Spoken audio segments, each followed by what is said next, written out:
Hello, and welcome to our How to Play series for the Elder Scrolls, Betrayal of the Second Era.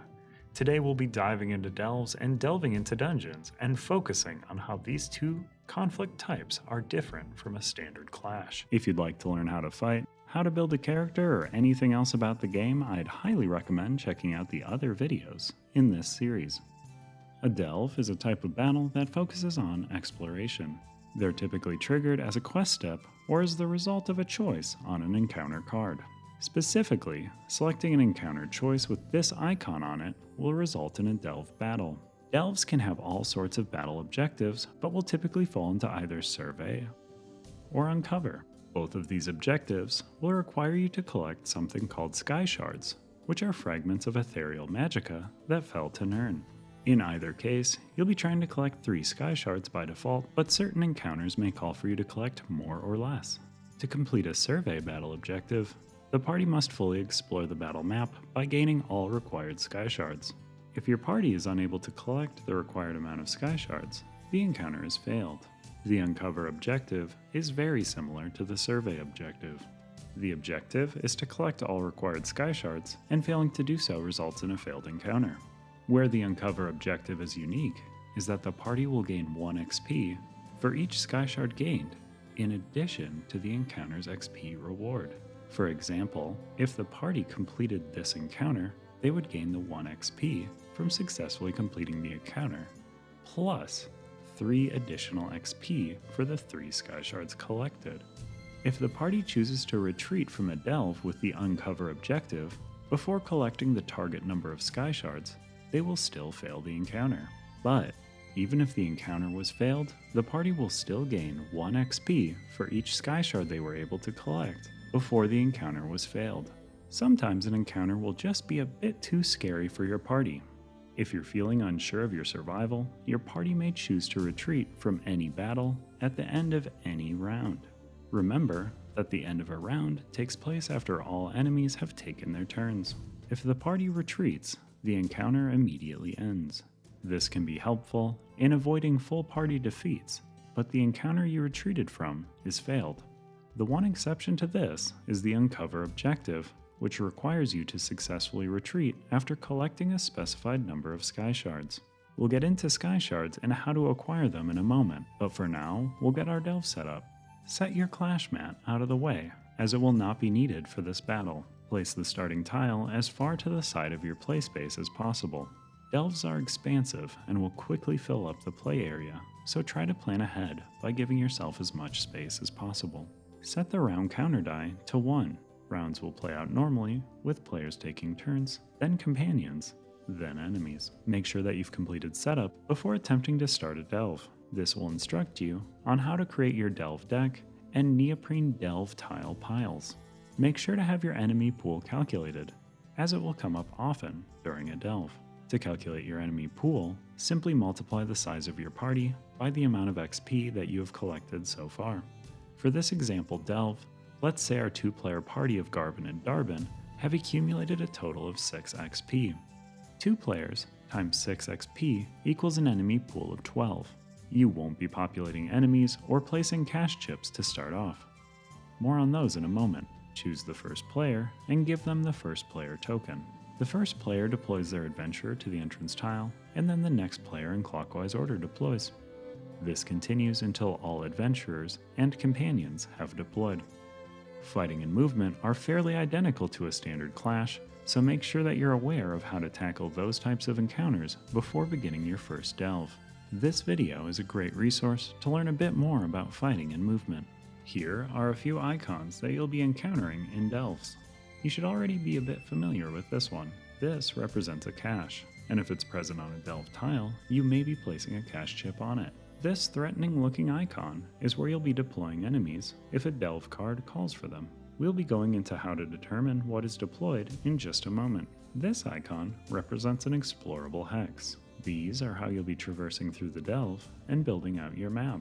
These hexes are considered to be explorable if at least one of its edges is not shared with another tile. It is not adjacent to a door icon on another tile. And not all sky shards have been revealed for the current encounter. Once the required number of sky shards have been revealed, no further exploring can happen. If this is the first tile of your delve, you must have the new Explore hex share a side with both entrance tile hexes that share the Explore icon. A player may utilize these icons in two ways. First and most commonly is by simply occupying the space. If a player moves into, is placed on, or begins their turn on an explorable hex, they may choose to draw a delve card and place a delve tile. This doesn't end a player's movement and can happen multiple times during their turn. The other way that a player can interact with this icon is by utilizing the Explore action. To use the Explore action, a player chooses an explorable hex in sight and determines if it is within movement range. Movement range is based on the stamina value of the character performing the action. Now is a great time to go over what it means for something to be in sight. This doesn't come up in a normal clash often, but it always applies. Being in sight of something differs from being in range of it. A unit has sight on another unit or hex if both units are in hexes on the same tile or an adjacent tile. For example, this unit would be in sight of this unit, but it would not be in sight of this unit. If both requirements are met, the character draws a delve card and places the corresponding delve tile. This Explore action can only be taken once per turn. When a player triggers an exploration by moving on to an explorable hex or using the Explore action, they draw the top card of the delve deck. Let's go over a delve card so you can get an idea of what to expect. At the top of the card is the name of the room you've discovered.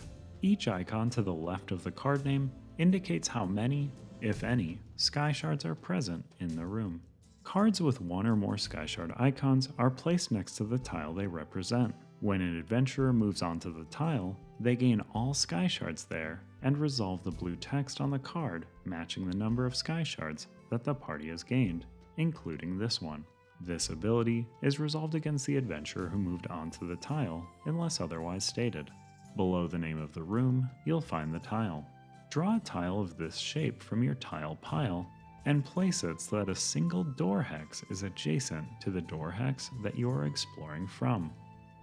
If there are no more of this tile shape to place, you'll set this card face down with your other sky shard cards. Treat it as a single sky shard. This drawn card counts as your Explore, and you will not draw a new card to place.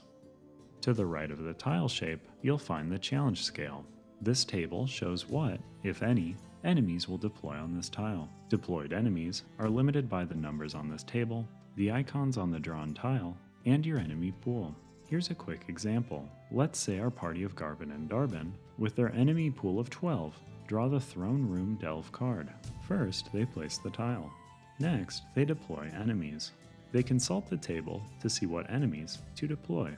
For a party of 2, the Throne Room would like to deploy a level 20 enemy, a level 10 enemy, and a level 5 enemy. The tile that they have drawn has enough enemy icons to accommodate up to 4 enemies.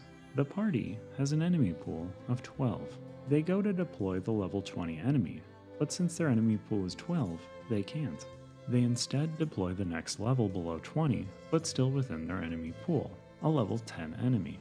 The first deployed enemy is placed on the enemy icon farthest from the door icon that was used to reveal this tile. Now they'll go to deploy the level 10 enemy, but their remaining enemy pool is 2, so it's reduced to a level 1 enemy. This enemy is deployed to the next farthest enemy icon. And finally they go to deploy the level 5 enemy, but have only 1 remaining in their enemy pool, so they instead deploy a level 1 enemy. This enemy is deployed to the next furthest enemy icon. If there are multiple enemy icons that are an equal distance away, the party can decide which to deploy the enemy to. You'll continue deploying enemies until you've placed all challenge scale units, reach your enemy pool limit, or run out of enemy spaces. The enemy pool is per tile, meaning that every time the party explores a new room, they may reveal a batch of enemies up to their enemy pool. This makes delves quite the formidable challenge. Below the challenge scale, you'll find caches, if this room has any.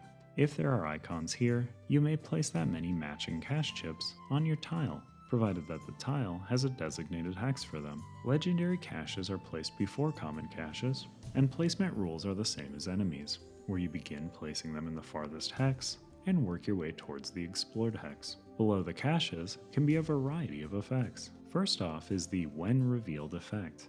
These are activated while connecting and populating the tile. These effects are resolved against the adventurer who revealed the card. If a card with a When Revealed effect has a tile shape that can't be placed, you will not activate its effect. Next are traps. These are outlined by a red box. These cards are placed next to the tile they correspond to until an adventurer moves onto or is placed onto the tile. When an adventurer touches this tile, they must make a lockpick check against the trap. To learn how to lockpick, make sure to check out this video. Next up are environment effects, which are outlined in green, just like the environment is. These cards are placed next to their corresponding tile and represent an ongoing effect on that tile for the remainder of the delve. And finally are the sky shard effects, outlined in blue, which I mentioned briefly before. These are a one-time effect that are triggered when the sky shard on the tile is gained. These effects care about how many sky shards your party has claimed, including this one, and are resolved against the adventurer gaining the sky shard, unless otherwise stated. At the bottom of the card are the province code and the card number. These are only used in setup, so you can ignore them now. Delves are a challenging and intimidating encounter type in this game, and should be treated with the same respect in preparation that one would apply to entering a real cave, filled with real monsters. Now it's time to talk about dungeons. Each region in the Elder Scrolls Betrayal of the Second Era has one or more unique dungeons, with their own unique set of rules, so we'll just be going over the basics in this video. Since we're in Western Black Marsh, we'll be using the Black Rose Prison as our dungeon example. To begin, you'll set up the map by following the dungeon setup diagram found in the back of your chosen province's gazetteer. To build out this sprawling arena, you'll be using a variety of tiles that can include your delve and clash tiles. Any icons printed on these tiles are ignored during a dungeon battle. Enemies and other components are instead populated using the setup diagram for the dungeon that you are battling in. Once you have assembled the dungeon map, you'll move on to placing the cache chips. Place a cache chip on each space indicated on the setup diagram with the matching side showing. Dungeons work a bit more like a standard clash in terms of enemy deployment. The maximum number of enemies that can be drawn and deployed depends on both the enemy pool and the numbered enemy hexes featured in your dungeon setup diagram. Now deploy enemies starting with each objective unit specified by the encounter text. These units are deployed to special hexes as indicated by the encounter text. Now you'll deploy the rest of your enemies like a normal clash. Calculate your enemy pool, or if you're at the end of the session, use the end of session enemy pool. Many dungeons will be the final battle of your session, so they'll typically use the end of session difficulty enemy pool. This is a table on page 56 of the rulebook that will outline the enemy pool that you will be playing at for your player count and difficulty level. Then, draw and deploy the highest level enemy possible within the enemy pool to the next numbered hex designated in the setup diagram, starting with hex 1. Subtract that enemy's level value from the enemy pool and repeat this process until the calculated enemy pool is used up or you have run out of numbered spaces to deploy to. Now deploy any other enemies or components that are specified by the encounter text to the starred or lettered hexes shown in the diagram. If multiple starred or lettered spaces are viable to deploy an enemy, the party may choose where to deploy.